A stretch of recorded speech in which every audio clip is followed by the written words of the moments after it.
السلام عليكم ورحمة الله وبركاته. أعوذ بالله من الشيطان الرجيم. بسم الله الرحمن الرحيم. اتبعوا النور الذي ينزل معه. அவரோடு இறக்கி அருளப்பட்ட அந்த வேதத்தை நீங்கள் பின்பற்றுங்கள். சதகல்லாஹுல் அலீல். அல்லாஹ் சுப்ஹானஹு வ தஆலா நபி ஸல்லல்லாஹு அலைஹி வஸல்லம் அவர்களுக்கு இறக்கப்பட்ட இந்த குர்ஆனை நூறாக சொல்லி அந்த நூரை பின்பற்றுங்கள் அப்படின்னு சொல்லி காமிச்சிருக்காமா. அப்படிப்பட்ட அற்புதமான இந்த குர்ஆனுடைய தஃப்சீருக்கு நம்ம பார்க்கக்கூட இப்னு கசீர் மாஷா அல்லாஹ் அதுக்குள்ள நுழையிறதுக்கு முன்னாடி இந்த பகுதியில இந்த இப்னு கசீர் அவங்களுடைய பிறப்பு, அவங்க எங்க இருந்தாங்க, அவங்க எப்படி படிச்சாங்கன்னா எனக்கே ரொம்ப ஆச்சரியமா இருந்துச்சுமா. மாஷா அல்லாஹ் எவ்வளவு பெரிய பெரிய அறிஞர்கள் எவ்வளவு பெரிய பெரிய முயற்சிகள் செஞ்சு நமக்கு குர்ஆனுடைய விளக்கங்களை கொடுத்துருக்காங்க. தொடர்ச்சிகள் மட்டும் இல்லாம போயிருந்தா இன்னைக்கு சுயக்கருத்துக்களின் அடிப்படையில நம்ம எவ்வளவு சீரழிஞ்சு குர்ஆனை விளங்கியிருப்போம் அப்படின்னு நினைக்கிறப்போ இவங்களுக்கெல்லாம் ரொம்ப நன்றி கடன் பட்டிருக்கோமா. அல்லாஹ் அவருடைய கபர்களை சுவர்க்க பூஞ்சோடைகளாக ஆக்கி அருள் புரிவானாக. குர்ஆனை நம்முடைய இதயத்துக்கு நெருக்கமானதாக, நம்முடைய இதயத்தினை வசந்தமாக ஆக்குறதுக்காக அவங்க செஞ்ச முயற்சிகள் முற்றிலுமாக அல்லாஹ் கபூல் செய்த அருள் புரிவானாக. ஆமீன் யா ரப்பல் ஆலமீன். இப்போ இவர் யாரு அப்படிங்கிறத பத்தி நம்ம பார்ப்போம்.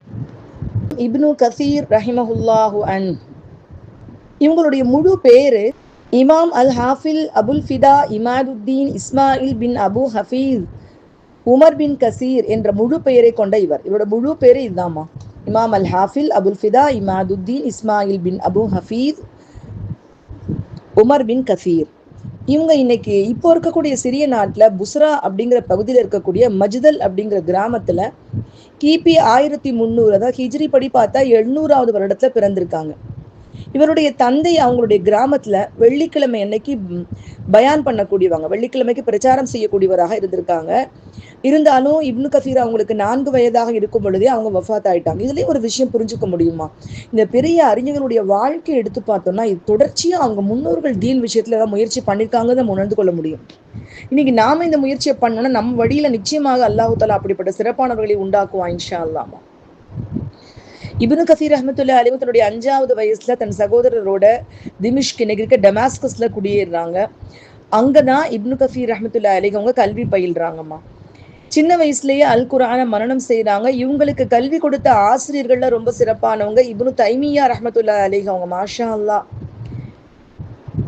அதுக்கப்புறம் தஹ்தீபுல் கமால்ங்கிற நூலுடைய ஆசிரியர் யூசுப் பின் அப்துல் ரஹ்மான் அல் முஸ்ஸி, முஹம்மது பின் அல் ராசி, இவங்கெல்லாம் ரொம்ப முக்கியமானவங்க இவங்களுடைய உஸ்தாத்மார்கள்ல. இப்னு கசீர் அவங்க அல் குர்ஆனுடைய விரிவுரை, தப்சீர், ஹதீஸ்கள், மார்க்க சட்டவியல், ஃபிக்ஹ் எல்லா துறைகள்லையும் ரொம்ப ஈடுபாட்டோடையும் ஆர்வத்தோடையும் கத்துக்கிட்டாங்க. சின்ன வயசுல இருந்து அவங்களுக்கு இருந்த ஞாபக சக்தி இதுக்கு ரொம்ப உதவியா இருந்திருக்கு. இன்னைக்கு இருக்க குழந்தைல ஞாபக சக்தியை உண்ணக்கூடிய மிகப்பெரிய ஆபத்தாகவே இன்னைக்கு இருக்க செல்போன்ஸ் இருக்குமா. ஆனா அந்த ஞாபக சக்தியினுடைய ஆற்றல் அவங்களுக்கு எவ்வளவு அழகா வெளிப்பட்டிருக்கு. இன்னைக்கு 1500வது ஹிஜ்ரி 700 வருஷம் கழிச்சு 750 800 வருஷம் கழிச்சு நம்ம இன்னைக்கு அவங்களை நினைச்சிட்டு இருக்கோம். அவங்கள பத்தின வாழ்க்கை வரலாறு படிச்சுட்டு இருக்கோம். வாழ்றது வாழ்க்கை இல்லம்மா, நம்முடைய வாழ்க்கையை வரலாறாக சந்ததி படிக்கக்கூடிய அளவுக்கு விட்டுட்டு போறதுதான் உண்மையான வாழ்க்கை. இவங்க கல்வியை நிறைவு செஞ்சதோடு குர்ஆனுடைய விரிவுரை, ஹதீஸ் மட்டும் இல்லாம அரபு இலக்கியம், இலக்கணம், வரலாறு எல்லா துறைகள்லையும் ரொம்ப சிறப்பா விளங்கியிருக்காங்க. இப்னு கசீர் அவங்க கற்று தேர்ந்தது மட்டும் இல்லாம நியாய விசாரணை ஆணைக்குழு, அதாவது நீதி தீர்ப்பு, நியாய தீர்ப்பு சொல்லக்கூடியவங்களாகவும் அவங்க இருந்திருக்காங்க. இவங்களுக்காக டமாஸ்கஸ்ல பெரிய பள்ளிவாசல்ல ஒரு பெரிய பதவியும் வழங்கப்பட்டிருக்குமா. அதாவது கிபி 1341ஆம் ஆண்டு அவங்க இந்த நீதி குழுவுல, நியாய விசாரணை ஆணைக்குழுவுல அவங்க ஒரு பதவியும் வகிச்சிருக்காங்க. ஆனா எவ்வளவு பெரிய பதவி வகிச்சாலும் இஸ்லாத்துக்காக செய்யக்கூடிய எந்த ஒரு வேலையிலையும் அவங்களுடைய பதவி தடையாக இருக்கல. இன்னைக்கு நாம சொல்றோம் அது படிக்கிறேன், நான் அந்த வேலை பார்க்கிறேன், அதனால எனக்கு இஸ்லாத்துக்காக வேலை செய்ய முடியல, என்னால தீனுடைய பாதையில பணி செய்ய முடியலன்னு சொல்லக்கூடியவங்களுக்கு இவங்க வாழ்க்கை ஒரு பெரிய ஒரு முன்னுதாரணமா. எந்த பதவியில எந்த நிலையில இருந்தாலும் இஸ்லாமிய மறுமலர்ச்சி பணிகளுக்கு அவங்க எந்த விதமான தடையாகவும் அதை அவங்க ஆக்கிக்கவே இல்லைம்மா. அந்த வகையில அவங்க அல் குர்ஆனுக்கு விரிவுரை எழுத ஆரம்பிக்கிறாங்க. அந்த விரிவுரை தான் தப்சீர் இப்னு கசீர் அப்படிங்கிற பெயர்ல இன்னைக்கும் முன்னணி தப்சீராக இருக்கு. இந்த தப்சீர் இன்னைக்கு 600 ஆண்டுகளுக்கு முன்னாடி எழுதப்பட்டிருக்கனாலும் இன்னைக்கு நவீன விஞ்ஞான யுகத்துக்கு பொருத்தமானதாகவும் இப்போதைக்கு இருக்க சர்ச்சைகள், குழப்பங்கள் எல்லாத்துக்கும் தீர்வுக்கு கொடுக்கக்கூடிய ஒரு சிறந்த விரிவுரையாகவும் இருக்குமா. எல்லா தரப்பு இஸ்லாமிய அறிஞர்களும் கல்விமான்களும் ஏற்றுக்கொண்ட ஒரு ஒப்பற்ற தப்சீராகவும் இருக்கு. இப்படிப்பட்ட இந்த விரிவுரையை எழுதுறதுக்கு அபார சக்தியும் திறமையும் அல்லாஹ் அவங்ககிட்ட கொடுத்திருந்தாமா. அந்த அவங்க நிறைய பேர் தப்சீர்கள், நான் முதல்ல போன பகுதியில பார்த்த மாதிரி நிறைய தப்சீர்கள் இருந்தாலும் இன்னைக்கு வரைக்கும் ரொம்ப ஃபேமஸான, யாரையும் மத்ததை நம்ம குறை சொல்லலாமா, ஒரு எல்லாரும் ஒப்புக்கொள்ளப்பட்ட எல்லாராலும் அப்படிப்பட்ட ஒரு தப்சீராக தப்சீர் இப்னு கசீர் இருக்குமா. இவங்க வந்து இந்த குரான் வசனங்களுக்கு கொடுத்திருக்கிற விரிவுரை ரொம்ப அற்புதமான முறையில முதல்ல அல் குரான் வசனங்களை கொண்டே விளக்கம் கொடுத்திருப்பாங்க. அதுக்கு பின்னாடி நபிசாசனுடைய ஹதீஸ்கள் கொண்டு விளக்கம் கொடுத்திருப்பாங்க. அதுக்கு பின்னாடி சஹாபாக்கள், அப்புறம் தாபியங்கள், இப்படி வரிசையாக அவங்களுடைய விளக்க உரைகள் இருக்குமா. இந்த தப்சீரை அதனாலதான் எல்லாருமே இதை ஏற்றுக்கொண்டது மட்டும் இல்லாம இமாம் சுயூதி ரஹ்மத்துல்லாஹி அலைஹி அவங்க சொல்றாங்க, தப்சீர் இப்னு கசீருக்கு ஒப்பாகவோ ஈடாகவோ இதுவரைக்கும் ஒரு தப்சீர் கூட வெளிவரவில்லைன்னு சொல்லியிருக்காங்க. பாராட்டுதலுக்கும் உரிய தப்சீராகவும் இருக்கு. இவங்க வந்து இந்த தப்சீர் எழுதுறதோட மட்டும் தன்னுடைய பணியை நிறுத்தி கொள்ளலம்மா. அதாவது நேரத்தை சரியாக பயன்படுத்தி கொண்டவர்கள் அவங்களை சொல்லலாம். இன்னைக்கு நமக்கும் அந்த நேரம் கொடுக்கப்பட்டிருக்கு. ஆனா நம்முடைய நேரம் நிறைய சோம்பல்லையும் நிறைய விஷயங்கள் சைத்தானுடைய பாதையில் நம்முடைய நேரங்கள் கழியுதுமா. நம்ம நேரத்தை மட்டும் சரியா வகுத்துக்கிட்டோம், நிறைய சாதனைகளை செஞ்சுட்டு இந்த உலகத்தை விட்டு போகலாம். நேரத்தை சரியான முறையில் பயன்படுத்தி கொள்ளும் தௌஃபீக்கே அல்லாஹ் உங்களுக்கும் எனக்கும் தந்துருள் புரிவானாக. ஆமீன் யா ரப்பல் ஆலமீன். அல் பிதாயா வ நிஹாயாங்கிற ஒரு நூல் ஒன்று எழுதியிருக்காங்க, ஒரு வரலாற்று ஆராய்ச்சி நூல். அதுல கலிஃபாக்கள் வரலாறு எல்லாமே அதுல இடம்பெற்றிருக்குமா. அதே மாதிரி ஹதீஸ் அறிவிப்பாளர் துறை ராவி வரிசை இருக்கு பார்த்தீங்களாமா, அதுல அந்த அறிவிப்பாளர்கள் அவங்களுடைய நிலைகள் இதை பத்தி தனியாவே ஒரு நூல் எழுதியிருக்காங்கம்மா.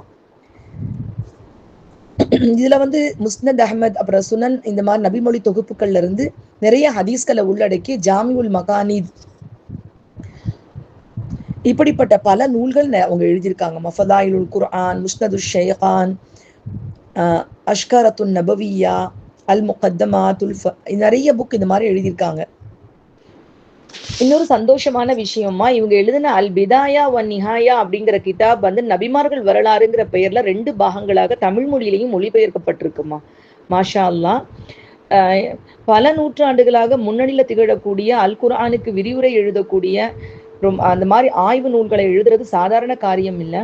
எவ்வளவு கஷ்டப்பட்டு அந்த காலத்துல எழுதியிருக்காங்க அப்படிங்கிறத நம்ம இவங்களுடைய கிதாபுகள் படிக்கிறப்ப நம்ம வந்து புரிஞ்சு கொள்ள முடியும். இஸ்லாமிய அறிஞரான அல் ஹாஃபில் இப்னு ஹஜர் அல் அஸ்கலானி ரஹமத்துல்லாஹி அலைஹி இவங்களும் ரொம்ப சிறப்பானவங்கம்மா.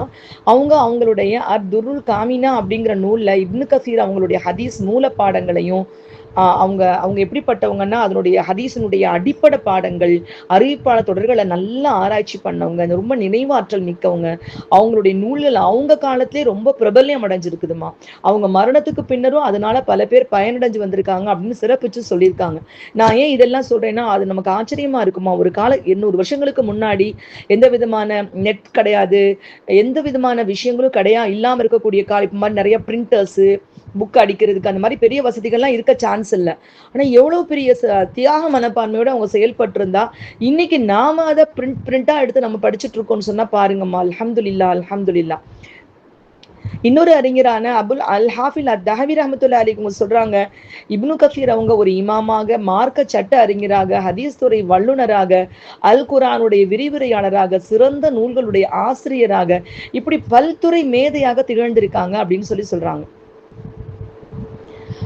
அவங்க நம்முடைய இப்னு கசீர் ரஹ்மத்துல்லாஹி அலைஹி அவங்க வந்து 72வது வயசுல, அவங்களுடைய 72 பரக்கத்தான 72 வயசு, கிபி 1372வது ஆண்டு